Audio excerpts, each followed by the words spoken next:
It's an amazing thing to be here tonight for me because I was the first customer when Rick opened Zanies in 1978.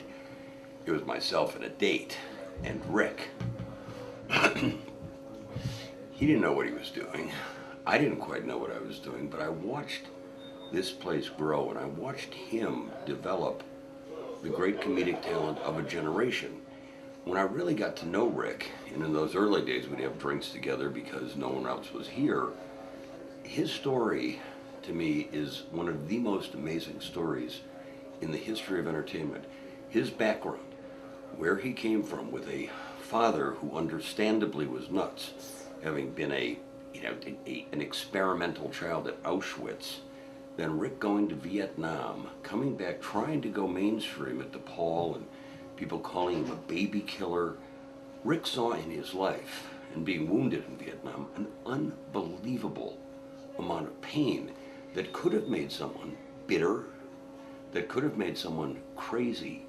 And in one of the strangest bits of alchemy I have ever encountered in my life, in newspapers and in my life, he somehow was able to turn that into this enterprise to help nurture and launch the careers of a generation of comics.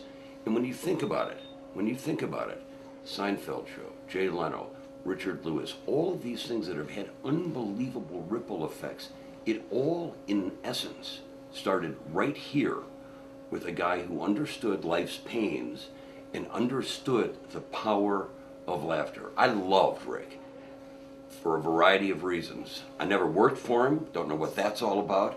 I haven't been up here since it looked like cows lived up here. But being here tonight brings back all these amazing memories to me, and of a guy who will never be forgotten, and also a guy who was self-effacing, someone who created all that he created. Could have been the biggest jerk in the world, saying, I made Leno, I did this. But one of the most self-effacing human beings I've ever known, and one of the most influential people in the history of American entertainment. Rick, wherever you are, you've done good. Years ago, I started with Rick. I was part of a comedy team named O'Brien and Severa, and my partner and I were one of the first acts that ever came into this club. And what I remember is the only crowds that were coming in here at the time that Rick opened were overflow crowds from Second City. And they would come into this club and they really wanted to see improv. So they were not happy that they had to see stand-up comedy, which a lot of people at that time had never heard the term stand-up comedy. They didn't even know who we were.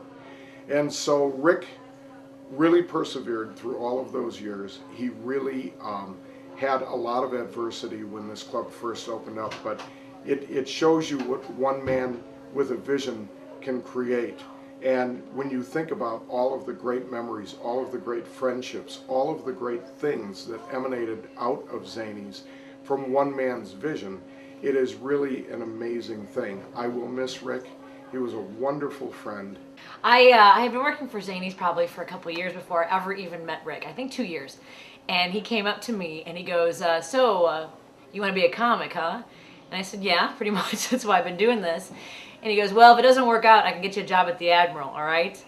And it was something, he started booking me for corporate gigs and private stuff, mostly. And I realized actually pretty early on that it was for like big groups of men.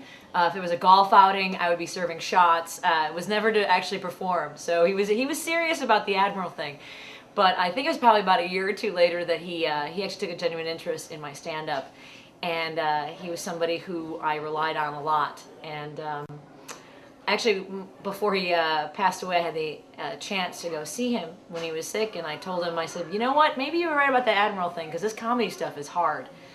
And I'll always remember Rick for trying to bust my chops, because he wanted to see if I could handle it. And I think I did, mostly with his help. Oh man, you know, Rick and I love Rick Uchwat. I loved Rick Uchwat with my whole heart, my whole adult life. Wonderful guy. We would talk for hours. A bunch of us would just sit around and talk, and Rick was always Rick knew a lot about life. He did. and taught me a lot about life. That's right. And was so kind and so generous. I know I'm supposed to tell funny stories and stuff like that, but No, it's all right. I just have to say that Rick really was one of the most important people. One of the most important people in my life, probably Well, one of three important people. I in my called him life. Uncle Ricky, and he was like, I lost my father when I was 18. He was like my father, my uncle, Yeah. my brother. Yep. And like when I got married, in fact, Tim was at the wedding. You know, we had it at Zanies Mount Prospect, Right. and he said he'd cut me a deal. Well, he shows up and he goes, and we had an open bar. He goes, my wedding gift to you, it's free. So he paid for all that That's- open bar, that's and we great. had a lot, That's you know, great. it was all That's drinking great. people. Yeah. He paid for all that, you know. Yeah. Yeah. Well, similar to you. I mean, I lost my dad when I was 13. Yeah. And Rick was a father and a mentor and a friend, Yeah. and what a generous man and a generous Great heart. man. Really kind and good. I will tell you, Rick has taught me stuff that to this day, when he hired me to run the St. Charles Club, he said, sweetheart, run it like you own it. If you fuck up, I'm gonna come after you. But I never heard from him after that, so I'm assuming things went well. He never yelled at me. I've never seen him raise his voice. To other people I have. But he was always just one of the most amazing men in the world. He taught me the one thing that still, anybody that knows me or Zanies or true to this day, he said, this is a business based on relationships, not on numbers. And if you have good relationships, the numbers will follow. I would never, ever forgotten that. The first time I worked here in 1982, Bert booked me in for a whopping $60 for the entire week, which at that time was equivalent to a little over $1.5 million. And I took the Kennedy down, left really early, took the Kennedy down, got off at North Avenue, and proceeded to go west. And didn't click until I got to Central, and I'm like, why am I getting closer to the suburbs? And now I panic, and I get here finally, and I show up at the front door, and Ricky's there, and Ricky goes, tells me what the cover charge is. I go, no, I'm actually on the show. Bert booked me on the show, and he looked at me and goes, I have no idea who you are. And I said, no, I'm John DeCause. I'm actually on the show. And David Say was the headliner. Who had just come from a Tonight Show thing, and Ricky said, I'm still going to charge you cover. And I said, okay. So I actually reached into my wallet because I didn't know the procedure at that point. And then he cracked up and he said, kid, which I don't think I was the only one he called kid, but I was kid at that time. And I ended up doing a good job, and he came up to me afterwards and gave me a big hug and said, hey, this will be kind of cool. Hopefully you'll be with Zanies a long time. And 30 years later, that's true. So when we opened our Zanies in Nashville, the first 2 weeks that were booked, Rick Uchwat booked it. Thanks, Rick, because this is who he gave me. He gave me T.P. Mulrooney as my MC, Tim Walker as my middle act, and John Fox as my headliner. Okay? Tim? It was a long 2 weeks. Yes. First, yeah, we stayed in the condo that had no Oh, lights. yeah, the condo with no lights. No lights. Who needs lights? It doesn't get dark in Nashville. It's the South. Rick's theory was, we won the war. They don't have to have lights. And we couldn't get anywhere. And we actually went to get a drink. We had to run across the highway. Yeah, to get It yeah. was a 44, Yeah. whatever. It was a 48-lane highway. And let me see We're this. running across it. And this was, 28 years ago, and Tim Walko, T.P. Mulrooney, and John Fox occasionally had a drink. And more than that at that time. Yeah, the classic was the denouement, or however you pronounce that word, was they got so drunk. I left early. I actually had a date for once in my life. And we're staying at the condo because there's so much privacy. And so they get completely out of bounds. And they actually got so drunk they took some sabers off the wall and were fighting each other with sabers. And then they destroyed the club. They cut up all the plants with the sabers. And then somebody puked in Bert's desk in the drawer. So they come home and I'm finally getting some little action. Thank God. It's been years. And they come bursting in the room. Fuck, TP's trying to fucking kill me. They were thrown out of the cab. for fighting in the cab. And then TP comes in and tackles Fox. He's just beating the shit out of him. And I dive on him, and he's hitting me. And of course, my date leaves. I'm leaving. Yeah. Why? These are my friends. They stay here with me. And so they would just calm down, and then they'd sit down, and TP would just jump on Fox again. It was good. So the next day I come in, my office is trashed. Tim recovers the quickest, so he's the first one in the club. And I go, God damn it, what happened? And Tim goes, what are you complaining about? I was in the middle of some action when they broke it up. Ruined my evening. Tim goes, I got a bigger complaint than you do. Really? You shouldn't clean up your mess. Yeah. I didn't have a chance to. Yeah, so Rick, thank you for that booking. Whenever he would grace us with his presence and come to our club to visit, it would always brighten up. Everybody seemed to switch into a great mood.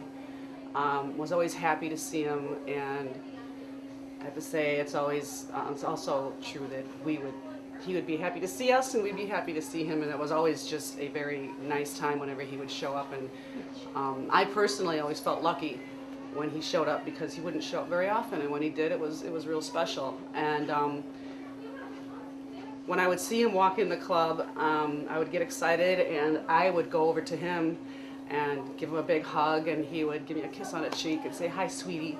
And I think he knew my name. I think he'd call me by my name a couple times. But that's the way it was. And then he would hang out in the club, and it would be great when he was there. And then when he'd leave, it kind of went back to its little lull, and it wasn't as special anymore when he would leave. So we'd just look forward to the next time. And This is a letter from John Cavanagh. John wasn't able to make it in today for the tribute, and so he asked me if I would read this letter. Dear Rick, I hope this letter finds you at peace. I'm sure you're already opened up a Zanies in heaven, booking Pryor and Carlin, Jim Fay and Kinnison. My only regret is that I never got a chance to have one last drink with you, to share some memories, and thank you for all you did for me and my career. I didn't even know you were sick, let alone dying. I guess you wanted it that way, and I respect that. Maybe it was my own ignorance for not inquiring. Sometimes I'm out of the loop. I didn't even know who Rihanna was until she got punched in the face. I hope you forgive me. Time and distance got away from us, but not the memories. You took a chance on a comedy club when it wasn't very popular. I can remember bartending and hosting the show the same night. Before I brought up the first act, I would take drink orders from the stage because there was only 10 people in the crowd.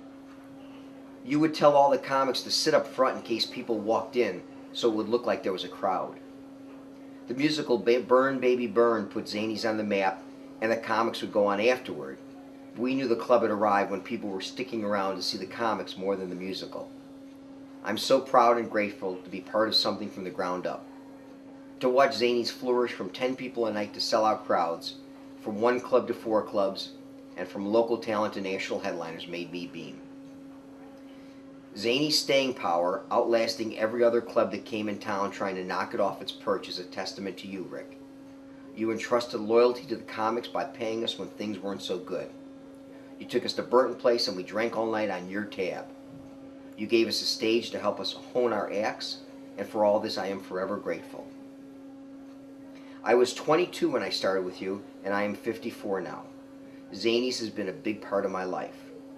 When I left for LA, you gave me an open invitation to come back every year at Thanksgiving to see my family, and that bond has lasted 31 years. I can't thank you enough. I also want to thank your lovely wife Barb and Bert, along with Martine, for all they have done for me. Save a spot in the lineup for me, Rick. Rest in peace, my brother. You know I love you. Signed, John Cavanagh. So when I was a young MC, I was out in St. Charles and got coaxed on stage into saying the C word on stage. I was pulled off stage and I was reprimanded there, and I was told later that I had to meet Rick, who I'd never met before. A week later I'm downtown and I meet Rick, and he brings me to the back kitchen, presses me against a wall, tells all the waitresses to leave, and he tells me if I ever say that on his stage again, he does this. And for a second, I thought that he would kill me. Then I met him later, for real later, and realized that, yeah, he really would have killed me. This is a letter from Carla Felicia, who was one of our favorite acts here when we first started out. She worked for us for many years, and now she's a very successful writer in Los Angeles. She's writing on the Mike and Molly show. And she writes, thanks, Bert. Unfortunately, it's not possible for me to make it out there. I'm sure people will have tons of stories, but here's mine. It's funny how someone can affect your life so much in such a subtle way, but when you look back, you can see how without them, you probably wouldn't be where you are. Rick was one of those people. When I think about it, there is no way I'd be able to write for a living if Rick hadn't allowed me all that stage time. And even though I hated every minute of performing, I wouldn't have the confidence or the stamina to deal with the things I have to on a daily basis out here. And because of him, I'll always have the story of the time he showed me the paintings that used to hang on the walls of Zanies when the place was, well, let's say not a comedy club. I never saw so many women and so many farm animals in so many different positions. To this day, a pig doing it doggy style is etched in my head. But it was a painting, so it was classic. And that's signed Carla Felicia. Yeah, Ricky was great. Just a maniac, but he told you what it was. He was a Chicago guy, true and true. And what you got from Ricky is what you got. He wasn't going to sit there and have a lot of small talk with you. You know, Ricky's best thing was, here's what it is, here's what I'm going to pay you, here's what it is, take it. You're not going to get a better deal. So, Miss Ricky. He was more of a father to me than my own father was. When I had a car accident in 1993, I was in intensive care with my sternum broken twice, the hardest bone in your body to break. My jaw's wired shut. I had nobody there. My mother and father didn't come see me. Rick Uchwat had a check for $2,000 in my intensive care room the next day. I don't know how he found me. I don't know how he got it there. The check didn't bounce. He told me I had to pay it back, and I did. But he let me work it off through Bert Haas and Rick Uchwat. And if there's a heaven and Rick Uchwat's not in it, busting balls, I don't want to go there. He's the greatest. I'm a Zanies man for life, like a gangster. That's for you, Ricky. You're the best. All right, this story happened right here in this room. It is, what was the name of the show, Bert, that Richard was on? With Jamie Lee Curtis. Man About You? Anything But Love. Anything But Love.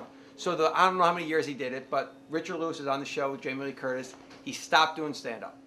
When he goes back to stand-up, he calls Rick up and goes, I want to come back and play Zanies, or call Bert up.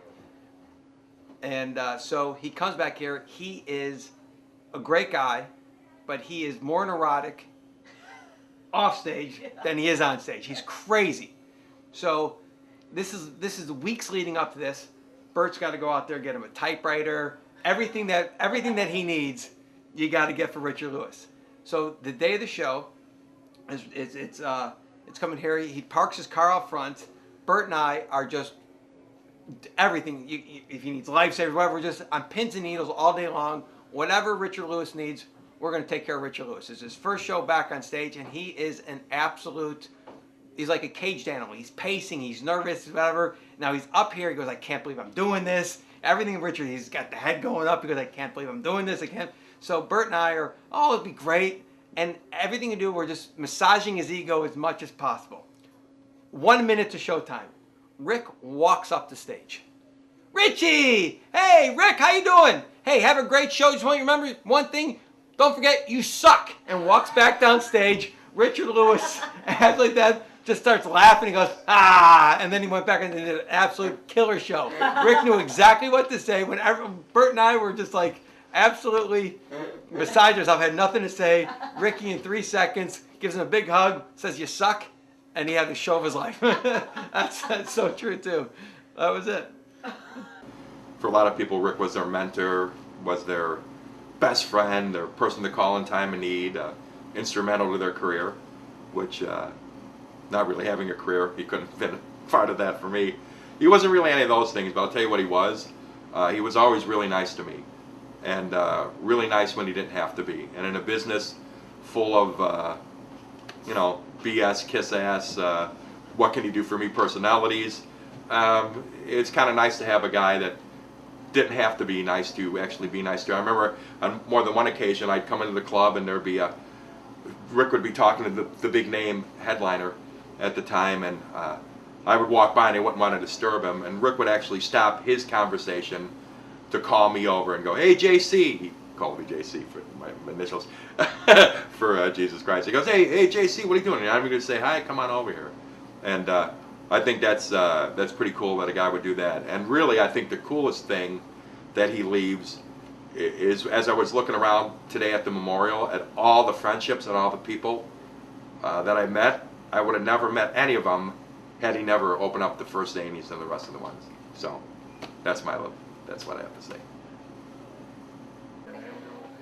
Uncle Rick, you know who we are, and we just wanted to give you our love and say that we're going to miss you and that we appreciate all of the love that you've given to our family and the support you've given to Aunt Barb and been with her for 37 years, I believe, and all of your generosity that you've given to our family throughout many, many years. And we just look up to you and have learned so much from your entrepreneurship, and we love you and we will see you in heaven. And we love you and we will miss you, and we loved going to Thanksgivings, having you there, and some Christmases you always made it more fun and funny, and you always knew how to make us laugh and smile. So we're going to miss you and we love you.